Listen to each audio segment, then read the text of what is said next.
Ketika tiba hari Pentakosta, semua orang percaya berkumpul di satu tempat. Tiba-tiba turunlah dari langit suatu bunyi seperti tiupan angin keras yang memenuhi seluruh rumah di mana mereka duduk. Dan tampaklah kepada mereka lidah-lidah seperti nyala api yang bertebaran dan hingga pada mereka masing-masing. Maka penuhlah mereka dengan Roh Kudus. Lalu mereka mulai berkata-kata dalam bahasa-bahasa lain, seperti yang diberikan oleh Roh Kudus itu kepada mereka untuk mengatakannya. Waktu itu di Yerusalem, diam orang-orang Yahudi yang saleh dari segala bangsa di bawah kolong langit. Ketika turun bunyi itu, berkerumunlah orang banyak. Mereka bingung karena mereka masing-masing mendengar rasul-rasul itu berkata-kata dalam bahasa mereka sendiri. Mereka semua tercengang-cengang dan heran, lalu berkata, "Bukankah mereka semua yang berkata-kata itu orang Galilea? Bagaimana mungkin kita masing-masing mendengar mereka berkata-kata dalam bahasa kita sendiri, yaitu bahasa yang kita pakai di negeri asal kita? Kita orang Partia, Media, Elam, penduduk Mesopotamia, Yudea dan Kapadokia, Pontus dan Asia, Frigia dan Pamfilia, Mesir dan daerah-daerah Libya yang berdekatan dengan Kirene, pendatang-pendatang dari Roma, baik orang Yahudi maupun penganut agama Yahudi, orang Kreta dan orang Arab. Kita mendengar mereka berkata-kata dalam bahasa kita sendiri tentang perbuatan-perbuatan besar yang dilakukan Allah."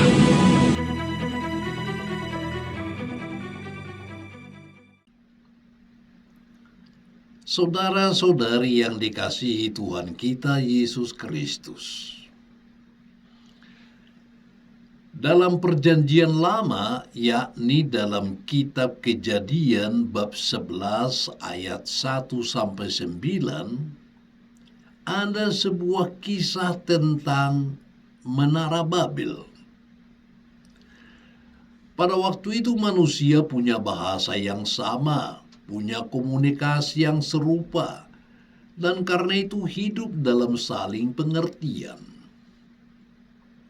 Tetapi manusia makin lama makin sombong. Dan sebagai puncak kesombongan itu mereka ingin mendirikan sebuah menara. Menara itu direncanakan setinggi mungkin sehingga harus bisa menjangkau dan mencapai langit. Mereka merasa bahwa manusia sudah setaraf dengan Allah. Dan karena itu kediaman Allah di surga sana pun harus bisa dijangkau dengan kemampuan akal budi manusia. Tetapi rencana membangun menara yang akan menjangkau langit itu tidak berhasil. Sebab hal itu adalah rencana kesombongan. Allah sendiri turun tangan menghentikan rencana ini. Allah mengacaukan bahasa dan komunikasi mereka sehingga mereka tidak bisa lagi saling mengerti satu sama lain.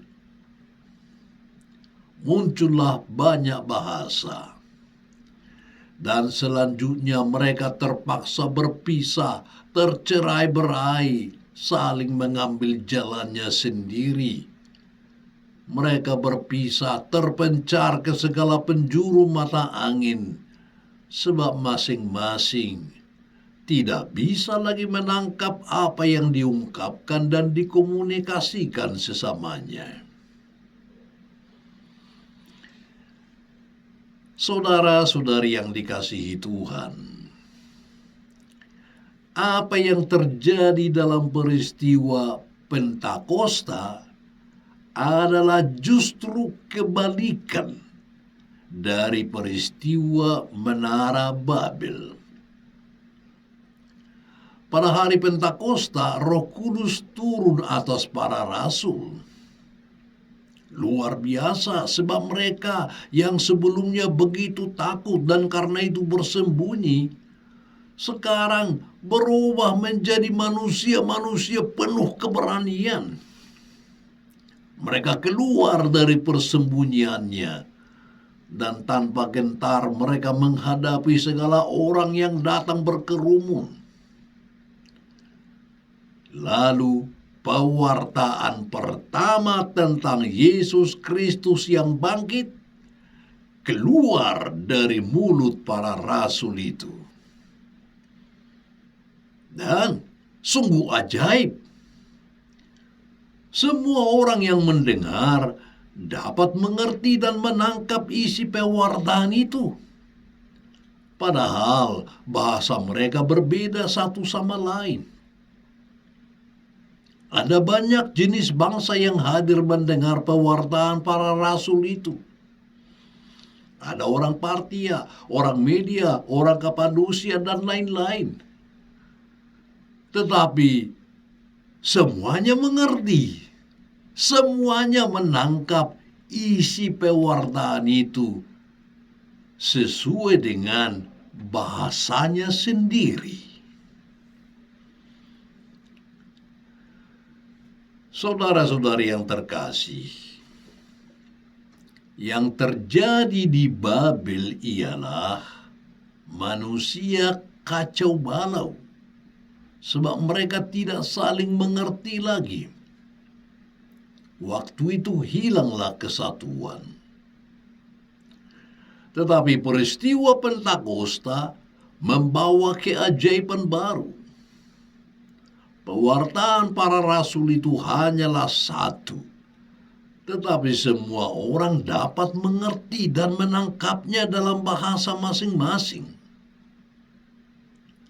Kesatuan yang sudah pecah dan rusak di Babel dipulihkan dan diteguhkan kembali dalam peristiwa Pentakosta.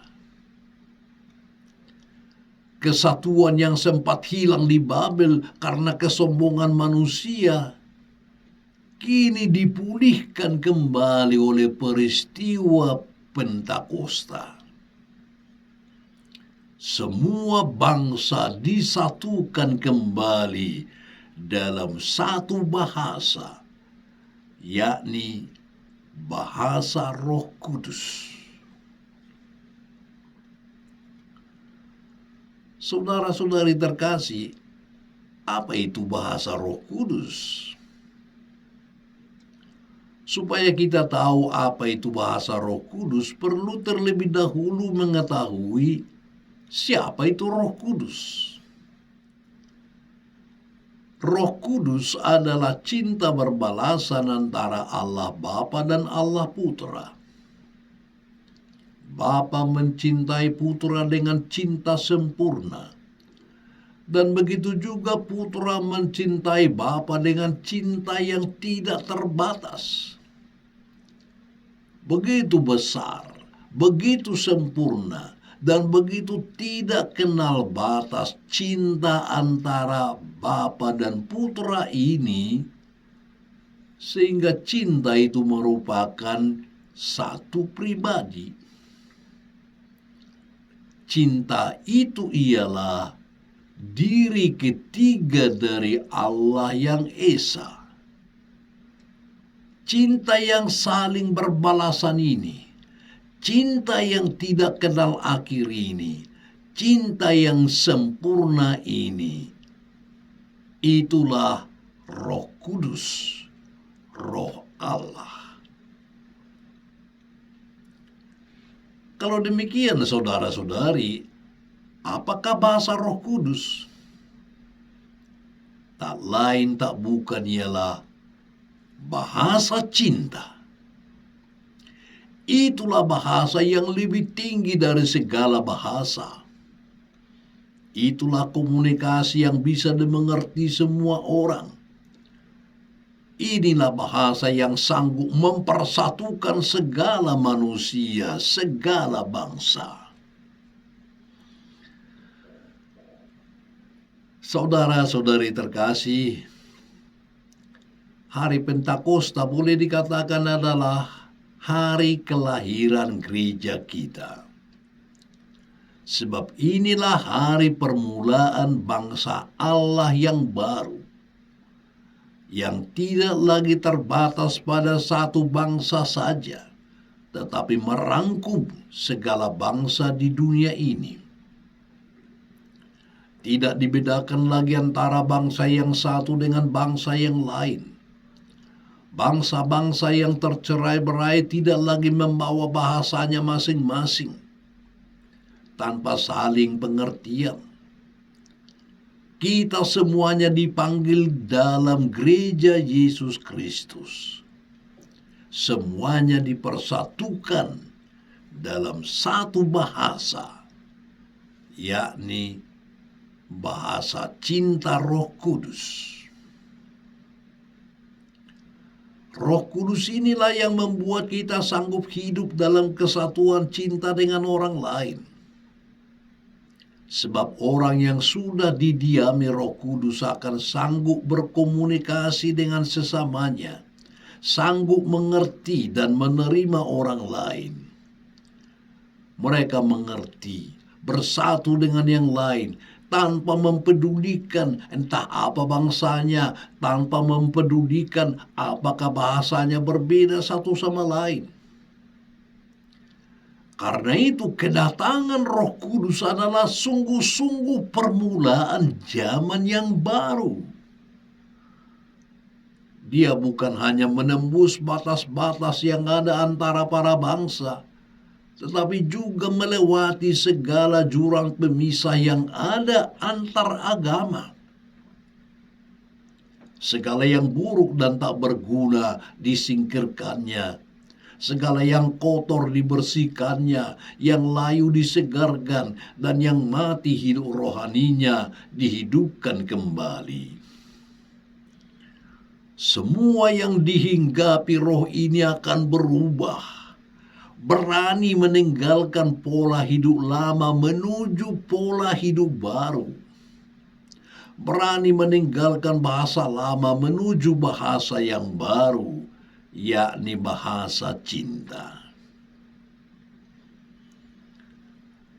Saudara-saudari, kita sudah menerima Roh Kudus, yakni melalui sakramen permandian dan juga melalui sakramen penguatan.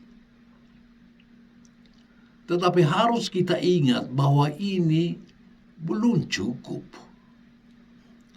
Menerima Roh Kudus belum berarti bahwa kita sudah fasih menggunakan bahasa cinta itu. Kita harus membiarkan roh itu diam dalam diri kita, memberi kesempatan kepadanya untuk berkarya dalam diri kita, untuk mengubah dan membaharui hidup kita. Artinya, menerima Roh Kudus adalah merupakan suatu penerimaan tugas, yakni mempraktekkan bahasa cinta ini, membiasakan diri dengan bahasa itu.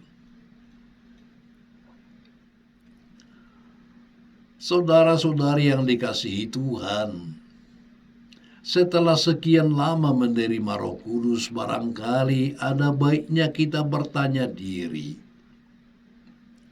sudah sanggupkah saya menggunakan bahasa cinta ini dengan fasih? Apakah saya sudah menjadi orang yang mengkomunikasikan cinta dan kesatuan kepada orang lain? Barangkali kita harus mengakui bahwa masih seringlah kita merintangi roh itu berkarya dalam diri kita. Kita masih sering menjadi pemecah belah, perusak kesatuan, penyalur kebencian di antara sesama. Kita masih sering memakai bahasa kita sendiri, yakni bahasa egoisme, bahasa kesombongan, keserakahan, dan menganggap rendah orang lain. Seandainya setiap orang memberi keleluasaan bagi Roh Kudus untuk berkarya dalam dirinya, dunia ini akan cepat berubah menjadi tempat yang damai dan tenteram. Seandainya kita rela menggunakan bahasa Roh Kudus, tentu segala perselisihan akan bisa diselesaikan. Entah itu perselisihan dalam negara, perselisihan dalam gereja, dalam paroki, dalam pekerjaan, atau dalam keluarga kita sendiri. God bless you.